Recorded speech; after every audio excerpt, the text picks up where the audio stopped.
하나님은 성경 여러 곳에서 우리 성도들에게 감사하며 살라고 명령하십니다. 그러므로 우리들은 감사하며 사는 것이 우리를 향한 하나님의 뜻임을 먼저 분명히 알아야 합니다. 근데 문제는 뭐냐면 감사하며 살아야 한다는 것은 알지만 그렇게 사는 게 쉽지 않다라는 겁니다. 왜 그러냐는 거죠.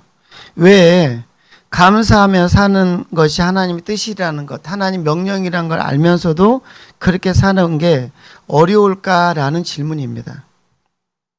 그것은 우리 안에 감사를 가로막는 요소들이 있기 때문입니다. 결론적으로 우리는 무엇이냐면 우리는 우리 안에 있는 감사를 가로막는 그 요소들이 무엇인지 사실은 먼저 이것부터 알아야 돼요. 감사하며 살아야 된다라고 우리에게 외치며 기도하기 이전에 그러면 감사를 가로막는 게 우리 안에 감사를 가로막고 있는 것이 무엇인지 그것부터 먼저 그 정체부터 알아야 된다는 거죠. 그리고 그 정체를 명확히 알고 적을 안 다음에 그것을 끊어내기 위해서 이제 뭡니까? 그것을 놓고 기도하며 그 부분을 노력해야 된다라는 이야기입니다. 명확하게 먼저 정리를 하실 수 있기를 바랍니다. 지난번에 이어 오늘도 저는 그래서 무엇이 감사를 가로막는지를 살피고 하나님의 은혜를 간직하며 감사의 삶을 사는 비결이 무엇인지에 대해서 오늘도 말씀을 이어가도록 하겠습니다. 지난번에 저는 감사를 가로막는 첫 번째 요인으로 제가 무엇이라고 말씀을 드렸습니까? 비교의식입니다. 포도원에 먼저 온 일꾼들이 주인을 원망한 이유가 뭐였을까요? 비교의식 때문이었습니다. 자신들을 오후 5시에 와서 한 데나리온 받은 사람과 비교하는 순간 기쁨과 감사 대신에 원망과 불평이 터져 나왔다라는 겁니다. 자신들이 처음에 맺었던 계약 조건만 생각한다면 억울하거나 불평할 거 없이 감사해야 했음에도 그들은 자기보다 늦게 온 사람들과 자기 자신을 비교하는 순간 넘어진 겁니다. 여러분, 충분히 행복할 수 있는 우리의 삶을 불행하게 만드는 가장 무서운 영적 암덩어리는 뭐라고 말씀드렸습니까? 비교의식입니다. 비교의식. 절대 잊어버리면 안 돼요. 그래서 우리 안에 어떤 사람 안에 여러분 안에 비교의식이 강하면 강할수록 우리의 삶은 그만큼 불행해집니다. 그리고 내 안에 있는 원망과 불평의 대부분은 사실 여기서 출발합니다. 비교의식에서 출발해요. 나를 누군가와 비교하는 순간 내 안에 열등감이 생기게 하나 교만함이 생기고 질투가 일어나고 시기가 일어납니다. 지금껏 베풀어 주신 하나님 은혜는 생각나지 않고 하나님 은혜로 내게 있는 것들은 별 볼 일 없어 보이고 그저 다른 사람은 있는데 내게 없거나 부족한 것만 크게 보이고 눈에 들어오기 시작합니다. 그러니 당연히 감사는 없고 원망이 생기는 건 이건 당연한 이야기입니다. 그래서 마귀라는 놈은 부부간에 가정에서도 교회에서도 직장에서도 우리가 사는 모든 삶의 모든 구석구석에서 마귀라는 놈은 서로를 비교하도록 부추깁니다. 비교하도록. 자녀가 둘이 있고 자녀가 셋이 있어도 부모에게 자녀에 대한 비교의식을 심어넣어 버립니다. 그러면 아이들은 뭘 느끼는 겁니까? 엄마 아빠를 우리를 뭐 한다고요? 차별한다고 하는 겁니다. 아이들도 비교하고 있고 형제간에 부모도 자식들을 비교하기 시작합니다. 이거는 여러분요, 안다고 끝날 이야기가 아니라 이것이 끊어지지 않고 영적으로 이게 끊어지지 않으면 그 가정은 박살나 버립니다, 여러분. 마음을 상하게 합니다. 가족 안에 형제들 안에 질투와 시기심을 유발하게 시킵니다. 원망을 일으킵니다. 영적으로 다운시켜버리고 삶을 다 파괴해버리고 아름다운 형제간의 문제, 이 우애를 다 깨버리기 시작합니다. 그래서 비교가 있는 곳에는 감사도 기쁨도 평안도 아무것도 없어요. 우리가 극복해야 된다는 건 아는데 이건 어떻게 극복해야 되는가? 따라서 하겠습니다. 창조의식을 가져야 합니다. 비교의식을 극복할 수 있는 방법, 비교의식을 이기게 해주세요. 내 안에 비교의식이 생기지 않게 해주세요. 이걸로 안 됩니다. 방법을 말씀드렸잖아요. 그게 뭐라고요? 창조의식을 갖고 살아야 된다. 지난주에 그걸 자세히 설명을 드렸습니다. 지난번에. 제가 참 존경했던 고 오카노 목사님 계십니다. 한국교회 제자훈련을 가지고 왔고 사랑한 교회를 키웠고 이제 사랑한 교회 원로 목사님이셨고 지금은 천국에서 우리를 기다리시는 고 옥하는 목사님, 그분에게 훈련을 받을 때 그분이 생전에 이런 말씀을 하신 걸 제가 제 귀로 들었습니다. 여러분, 저의 장점이 뭔지 아십니까? 저 궁금했어요. 저분은 도대체 장점이 너무 많은데 뭘까? 그분은 딱 한마디 하시더라고요. 그게 지금까지 제 내리에 떠나질 않습니다. 여러분, 저의 장점은 나와 다른 목회자를 비교하지 않는 겁니다. 저의 장점은 우리 사랑한 교회와 다른 교회를 비교하지 않는 겁니다. 저는 그게 십수년이 흘렀는데도 제 가슴에서, 제 귀에서 그게 떠나질 않습니다. 저의 장점은 남과 나를 비교하지 않는 겁니다. 나는 내가 생기는 대로, 내게 주신 장점대로, 내게 주신 사명을 따라 나는 그저 우리 교회를 하나님 원하신 대로만 끌고 가는 겁니다. 그게 지금의 사랑한 교회가 되었습니다. 이렇게 말씀하셨어요. 여러분, 이게 창조의식입니다. 비교하지 않는다는 것은 무슨 말이냐면 자신의 장점과 자신에게만 주신 하나님의 사명에 집중하며 산다라는 겁니다.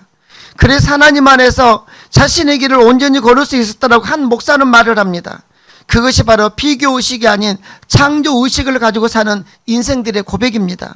여러분, 하나님이 우리를 창조하실 때 하나님의 모습을 따라 당신의 필요에 의해서 우리를 최고의 걸작품, 여러분의 최고의 걸작품으로 지으신 줄 믿으시기를 바랍니다. 여러분, 옆에 분들에게 이야기해 주세요. 당신 최고입니다. 예. 여러분, 우리 모두는 얼굴 다릅니다. 개성도 다릅니다. 성질도 다릅니다. 재능도 다릅니다. 물론 그래서 인생에 가는 길도 달라요. 사람은 모두 그래서 자기만의 독특한 사명을 가지고 이 세상에 다 태어났어요. 그 사명을 발견하고 내가 갈 길을 그저 우리는 묵묵히 걸어가면 된다라는 이야기입니다. 그러므로 우리는 평생 어떤 생각을 갖고 살아야 되는 가 따라서 하겠습니다. 하나님께서 나를 하나님의 뜻에 맞게 최고로 창조하셨다. 이게 창조의식입니다. 하나님의 뜻에 맞게 나를 최고로 창조하셨다. 이걸 믿는 거예요. 그래서 어떻게 해요? 이걸 믿어버렸기 때문에 남과 나를 비교하지 않고, 목사인 나는 다른 목사와 나를 늘 비교해서 우리는 예를 들면 잘난 척하거나 아니면은 좌절하지 않고 나는 나라는 겁니다. 비교하지 않고 자신의 삶을 살아가는 것, 내게 주어진 하나님께서 내게 걸으라고 하는 그 길을 걸어가는 것, 이것이 바로 무엇이냐면 창조의식을 가지고 살아가는 삶입니다. 이런 삶을 사는 사람들은 그때도 말씀드렸지만 다른 사람의 삶을 참고는 하겠지만 흉내내거나 동경하지 않습니다. 숫자로 표현되는 세상의 성공 기준에 우리를 맞추지도 않습니다. 연봉이 어떤지, 아파트 평수가 어떤지, 무엇이 어떤지, 숫자, 그런 거에 의해서 우리를 맞추지 않습니다. 그저 내가 지금 하나님 은혜 안에서 최선을 다해서 하나님이 원하시는 사명의 길을 살아가고만 있다라면 그것으로 족합니다.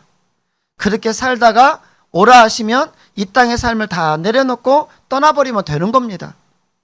그러면 인생이 꽤 단순합니다. 여기에 여러분 인생의 행복과 감사가 있는 줄 믿으시기를 바랍니다. 두 번째, 이게 지난번에 드렸던 말씀이었고, 감사로 가로막는 두 번째 것은 무엇이냐면 따라서 했습니다. 내 안에 있는 공로의식. 공로의식이라는 말이 어려우면 보상심리라고 하십시오. 보상심리. 그러므로 하나님의 은혜를 간직하며 감사의 삶을 살기 위해서는 무엇이냐면 우리 안에 있는 보상심리를 버려야 합니다. 뭘 버려야 된다? 보상심리. 조금 어려운 말로는 공로의식일 수 있겠습니다.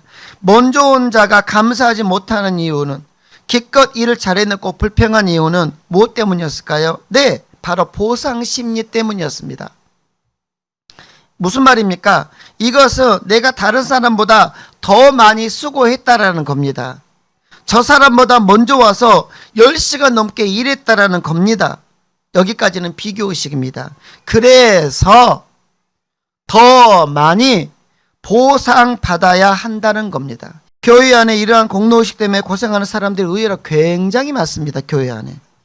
이들의 불평은 단순해요. 내가 이만큼이나 했는데 왜 나를 알아주지 않느냐라는 이야기입니다. 과거에 리더스 다이제스트라는 한 잡지에서 설문조사를 했답니다. 거기에서 목회자들의 불만 인원은 뭐였냐면, 목사님들의 불만 인원은 뭐였을까요? 그것은 내가 이렇게 교회를 위해서 수고하고 사역했는데 왜 교인들이 나를 알아모시지 않는가? 반대로 교인들의 불만 인원은 뭐였는지 아십니까 여러분? 내가 이렇게 교회를 위해서 열심히 봉사하고 헌금하고 난리를 쳤는데 왜 교회와 목사님이 알아모시지 않는가? 목회자도 불평이 있고 교인들도 불평이 있었습니다. 모두 다 뭐였습니까? 공로의식, 보상심리였어요. 처음에는 하나님의 은혜로 봉사합니다. 이제 하나님을 만나서 구원의 감격으로 교회에 들어와서 천국 생활을 시작했습니다. 모든 게 감사, 어떤 일도 감사, 설거지통에 손 놓는 것도 감사. 그런데 시간이 지났네요. 나도 모르게 내 마음속에 공로의식이 쌓이기 시작합니다. 그래서 오늘 본문의 사람들처럼 원망합니다. 여러분, 그런데 보세요. 오늘 본문의 일꾼들이 이제 초조하게 일자리를 찾고 있던 그 새벽 아침을 생각해 보십시오. 추위에 떨면서 오늘 팔려나갈 수 있을까? 나를 써주는 사람이 있을까 없을까 하면서 노심초사하던 그때, 오늘 하루 일하러 가지 않으면, 오늘 팔려가지 않으면 우리 가족들, 자식들 다 굶어야 했는데 주인이 자신을 찾아와 자신을 불러주던 바로 그 새벽 아침, 그때를 생각해 봐야 합니다. 그때를 잊으면 안 돼요. 우리는 모두 개구리 올챙이 시절이 있었으면 여러분 꼭 기억하십시오. 마귀의 종이 되어서 이곳저곳 헤매던 우리가 어떻게 주님 앞에 부름받아 이 자리에 앉아 있나요? 하나님의 은혜로 말미암아 부름받았는데 그 모든 은혜는 다 잊어버리고 구원받아 포도원, 즉 교회에 들어와서 내가 했던 요만큼의 봉사만 기억이 남는 거예요.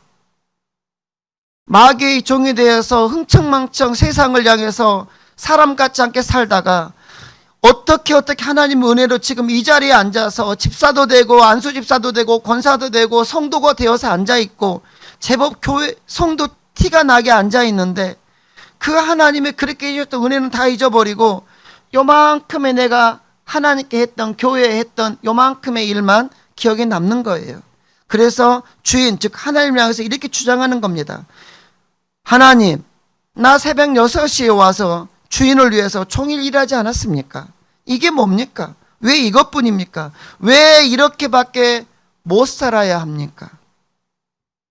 신앙생활을 오래 하신 성도님들의 위험이 바로 여기에 있습니다. 신앙생활 오래되신 분들, 날이 가면 갈수록 이 사람들은 구원받은 감격을 잊어버린다라는 거예요. 당연한 이야기처럼, 과거 이야기처럼. 목사님이 그런 설교하면 아이고 할 이야기 더럽게 없는갑다, 준비 안 한갑다. 이것이 여러분 교회 오래된 사람들의 모두의 위험입니다. 예수님께서 바로 이런 이유 때문에 오늘 말씀을 주셨습니다.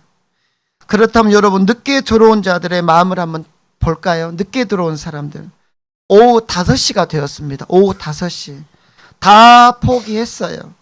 그런데 여러분 생각해 보세요.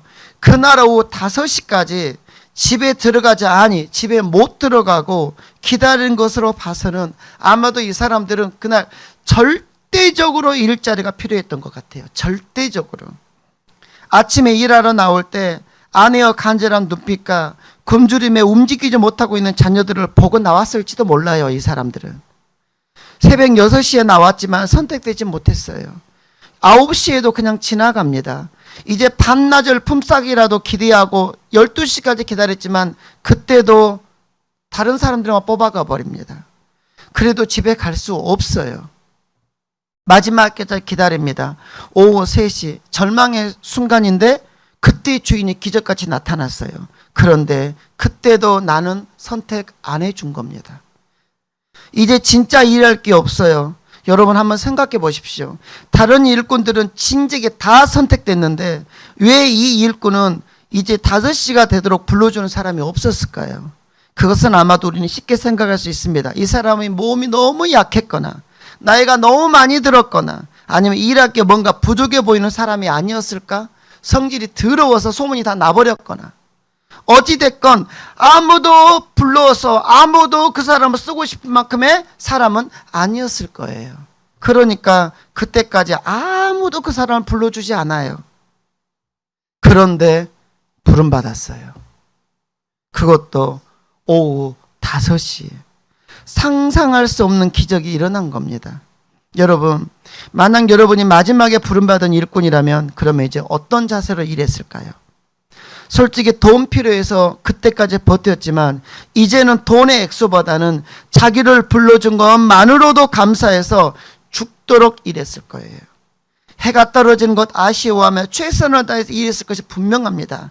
이처럼 먼저 와서 일한 품꾼과 맨 마지막에 들어와서 일한 품꾼의 일하는 태도나 마음가짐은 완전히 달라요. 먼저 온 일꾼은 나 부름받을 만해요. 나 짱짱해요. 그러니까 원픽이었겠죠. 1순위였던 거예요. 누가 봐도 데리고 가고 싶은 사람이었던 거예요. 자기도 그걸 알아요. 나 짱짱하다라는 것. 그래서 들어왔어요.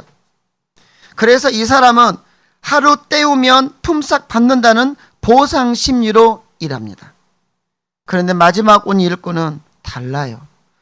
나 같은 사람을 품꾼으로 써주신 것만으로도 감사하며 일합니다. 이것이 바로 은혜의 삶입니다. 구원받은 자의 삶의 모습입니다. 자기가 주인이어도 나 같은 자는 안 써요. 돈 아까워서 안 써. 그런데 어떻게 해요? 나 같은 것을 불러서 일을 맡겨?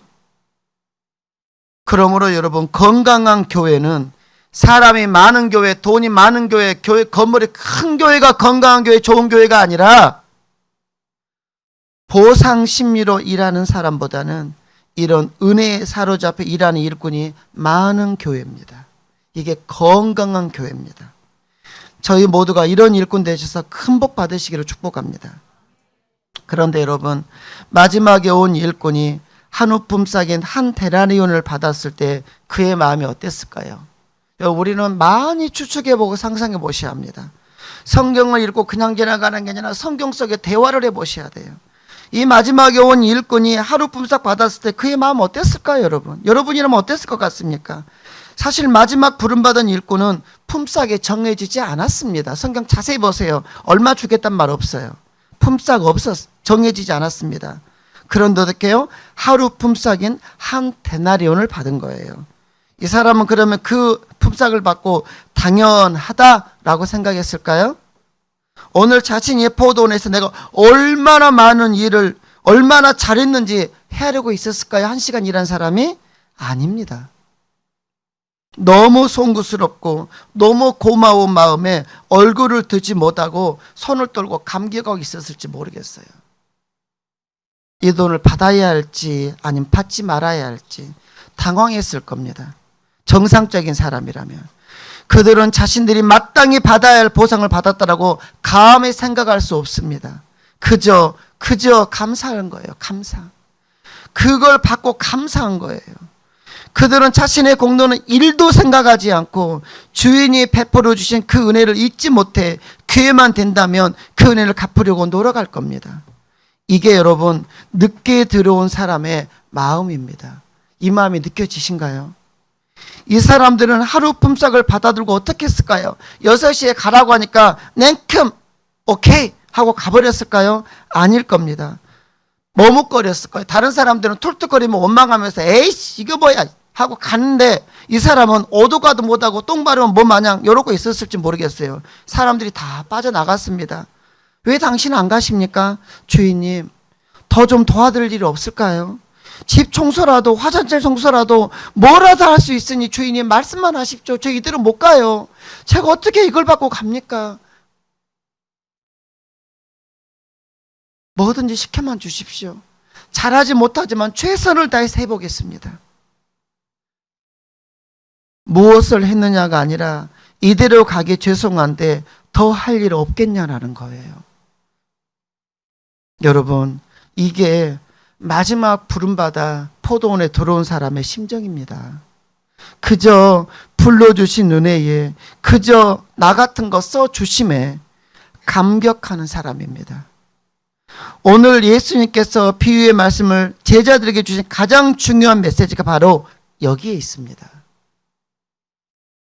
그리고 예수님은 이 결론을 맺으시는 겁니다.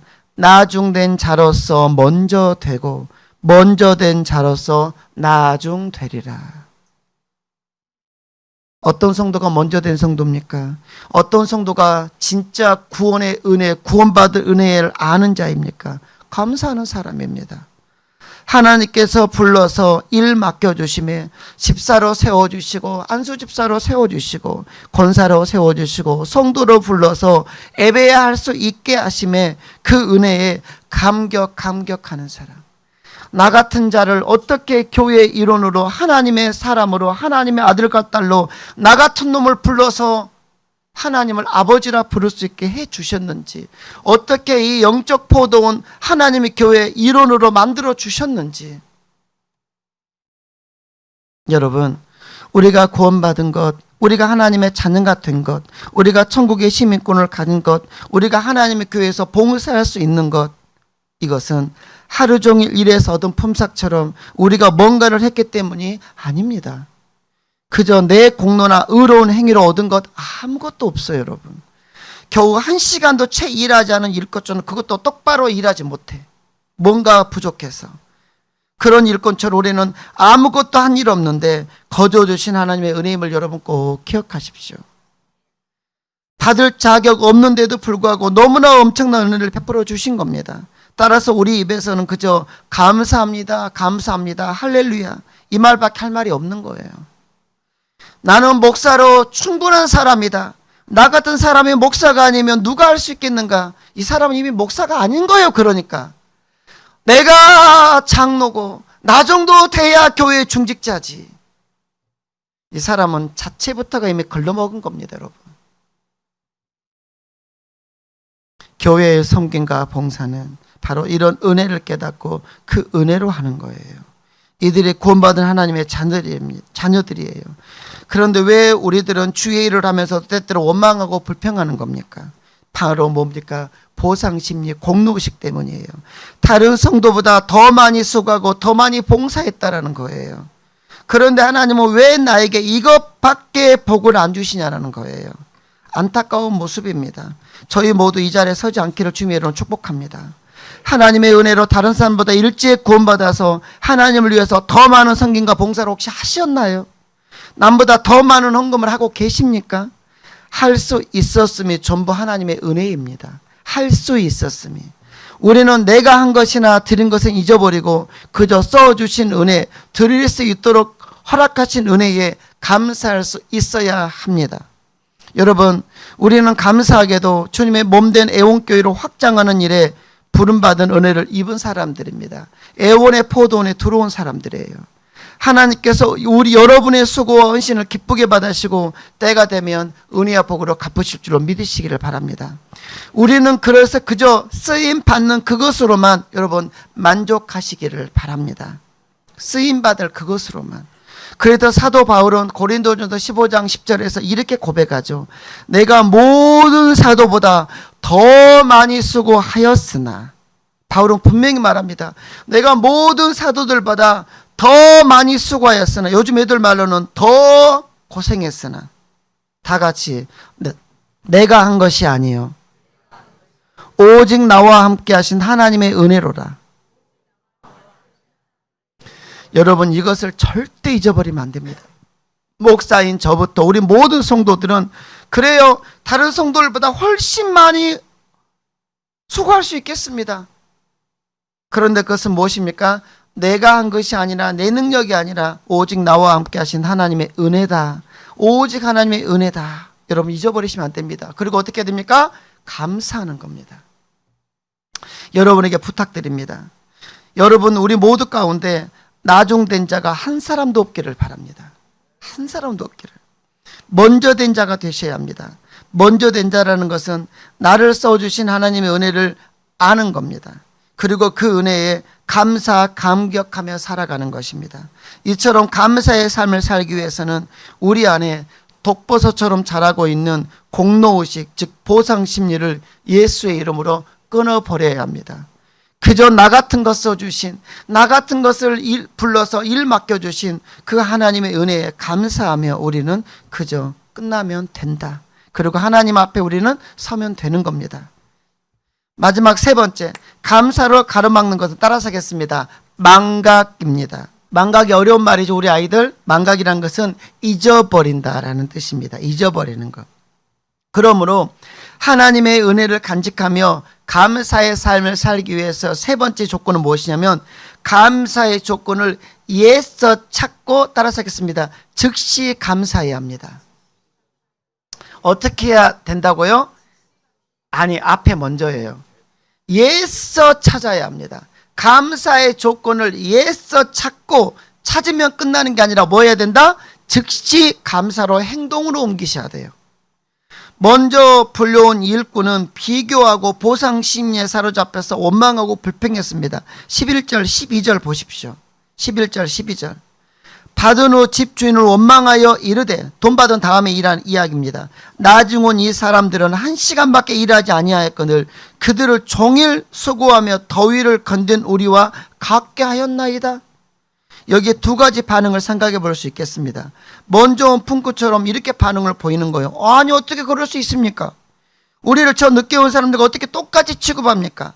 원망하고 불평하는 겁니다. 그런데 여러분 생각해 보시면 이렇게 이야기할 수 있지 않았을까요? 이렇게. 주인님, 먼저 온 사람들의 이야기입니다. 주인님 감사합니다. 저 형제들에게도 똑같이 품삯을 주시니 얼마나 고마운지 모르겠어요. 사실 저 친구들 어제도 일 못해서 집안 식구들 지금 쫄쫄 굶고 있었거든요. 오늘 아침에 저희들이 주인님의 부름을 받았을 때 저희 형제 보기가 얼마나 민망했는지 모르겠어요. 나만 불려가니까. 그런데 감사합니다.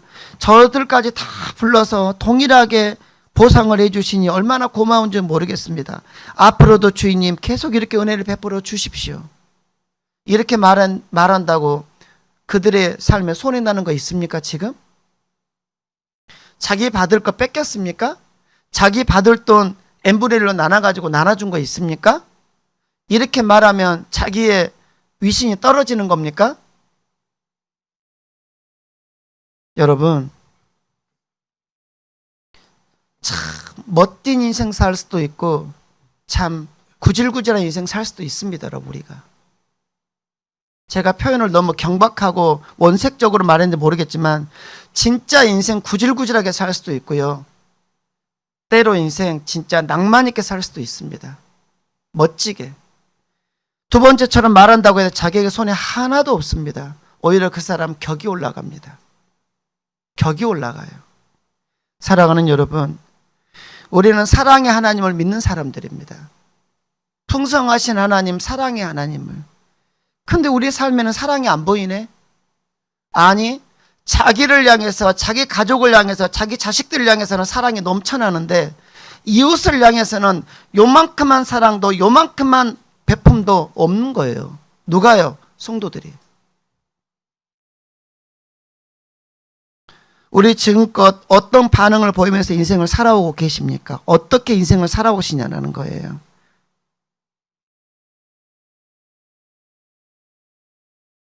우리는 남이 잘 되면 배가 아프고 속이 상해서 소화도 제대로 못 시키고 살지는 않았는지 돌아보셔야 돼요. 그저 교회 와서 나와 내 가족의 안위와 번영과 세상의 복만을 추구하며 살지는 않았는지, 아픔을 당한 성도가 있고 아픔을 당한 이웃들이 있어도 그들을 보기보다는 오직 내 배만 채우기 위해서 두 손을 들고 하늘을 향해서 외치고 있지는 않았는지, 우리는 경쟁하는 상대가 잘 안 되면 겉으로는 태연한 척하지만 속으로는 박수를 치며 살지는 않았는지. D.L. 무디 선생 우리에게 이렇게 말합니다. 원수가 잘못되었을 때 참 고소하다 라는 생각이 들었다면 이 사람은 이미 영적으로 큰 중병에 걸린 사람이다. 참 적절한 표현입니다.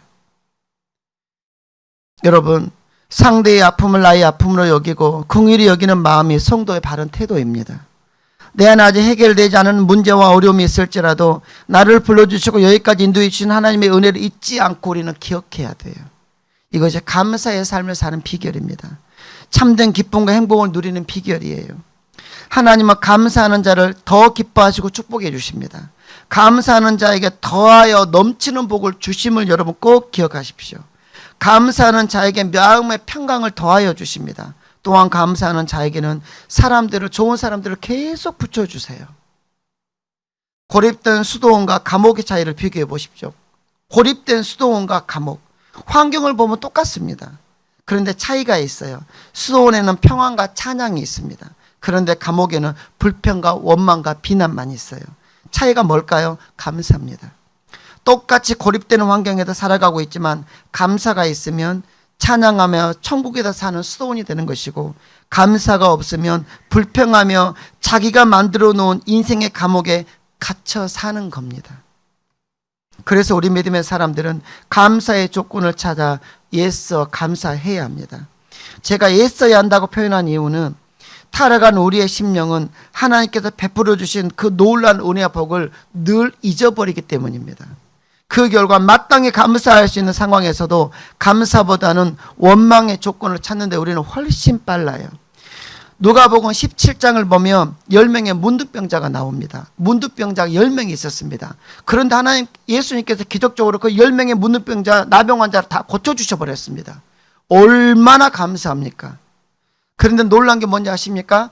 10명이 다 고침을 받았는데 단 한 명만이 주님께 와서 감사를 표현했다라고 성경을 씁니다. 9놈은 나쁜 놈들이죠. 이 9명은 나병에서 고침받는 엄청난 은혜를 입었음에도 성경에 보면 코빼기도 보이지 않습니다. 이 모습이 바로 갚을 수 없는 하나님의 은혜를 받았음에도 즉시 잊어버리면서 감사하기보다는 늘 원망하고 불평하고 짜증내며 사는 오늘 우리 성도들의 모습을 하나님은 비춰주심을 여러분 꼭 기억하십시오. 여러분이 그 9명에 소속되지 않기를 바랍니다. 그러므로 우리가 감사의 조건을 애써 찾아서 즉시 감사하지 않으면 우리는 인생에서 결코 감사하며 살 수 없을 겁니다.